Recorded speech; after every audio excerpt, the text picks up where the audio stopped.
अक्सर हमने देखा है 22 साल की उम्र में तो लोग सपने देखना स्टार्ट करते हैं। बट हिमाचल प्रदेश के हमीरपुर ज़िला के आदित्य शर्मा एक जो छोटे से गांव से निकल कर आते हैं और उन्होंने अपना सपना जीना स्टार्ट भी कर दिया था।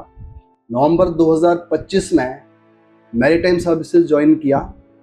एमटी सेटेबले ऑयल टैंकर में डेक कैडेट के रूप में काम करना स्टार्ट किया। 15 महीने की अपनी ट्रेनिंग कर रहे थे। उनका सपना होगा कि एक बेस्ट बेहतर सेलर बनना है, बट किस्मत को कुछ और ही मंजूर था। स्टेट ऑफ हॉर्मुज के पास हुए हमले में उनकी जान चली गई। अपने माता पिता की वो अकेले संतान थी। तो यहाँ पे सिर्फ एक लाइफ का लॉस नहीं हुआ, बल्कि पूरे परिवार के जो सपने थे वो टूट गए। उनके पिता सरकार से सिर्फ एक दरख्वास्त कर रहे हैं कि मेरे बेटे का पार्थिव शरीर इंडिया लाया जाए ताकि विधि विधान से अंतिम संस्कार किया जाए और बेटे के अंतिम दर्शन हो। अब समझते हैं एग्जैक्टली हुआ क्या। दुनिया के नक्शे में एक छोटी सी जगह बट बहुत ज़्यादा इंपॉर्टेंट है, स्टेट ऑफ हॉर्मुज।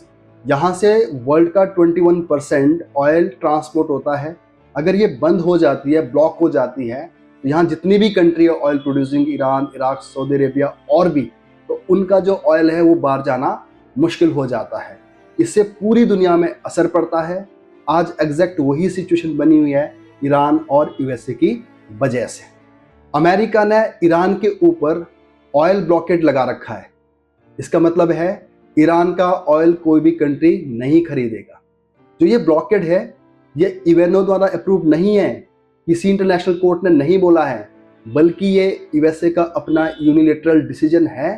अपनी खुद की मर्जी से पूरी दुनिया के ऊपर थोपा गया है कि आप ईरान से ऑयल नहीं लेंगे। अगर आप यहाँ से ऑयल लेते हुए पकड़े जाते हैं तो हम आपके ऊपर एक्शन लेंगे। इस ऑयल ब्लॉकेड को एनफोर्स करता है सेंटकॉम, जिसका मतलब है यूएसए की सेंट्रल कमांड, जो कि मिडल ईस्ट को कंट्रोल करती है, हर वक्त यहाँ पे डिप्लॉय रहती है। इन्हीं को ये टास्क दिया गया है, जो भी शिप ईरान का ऑयल खरीदना है उसको रोकना है, अगर ज़रूरत पड़े तो उसके ऊपर अटैक भी करना है। तो जो अभी इंडिया के जो सेलर्स यहाँ पे मारे गए हैं, तो इसी सेंटकॉम ने अटैक किया था। अब मैं आपको एक इंटरेस्टिंग फैक्ट बताने जा रहा हूँ।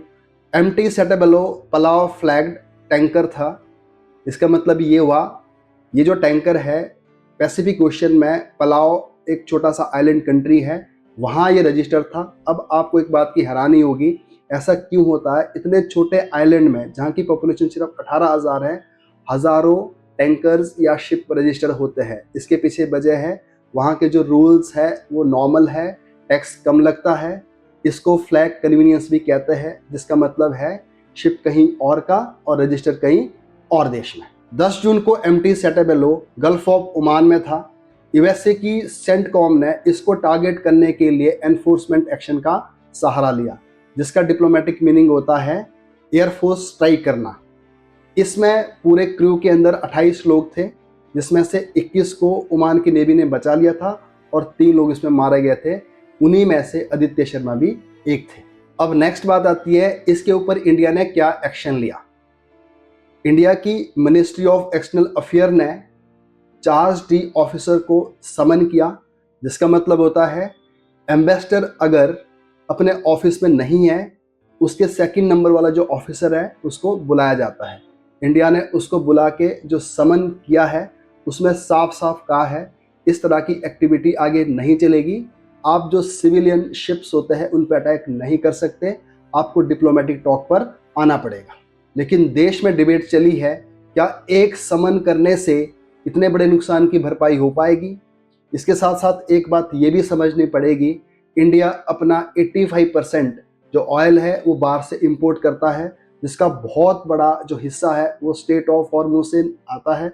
अगर स्टेट ऑफ हॉर्मुज में इस तरह की एक्टिविटी होती रही, इंडिया के जो टैंकर्स हैं उनके ऊपर अटैक होते रहे, तो अवश्य महंगाई बढ़ेगी और इंडिया के हर एक नागरिक के लिए मुश्किल होगा अपना सर्वाइवल करना।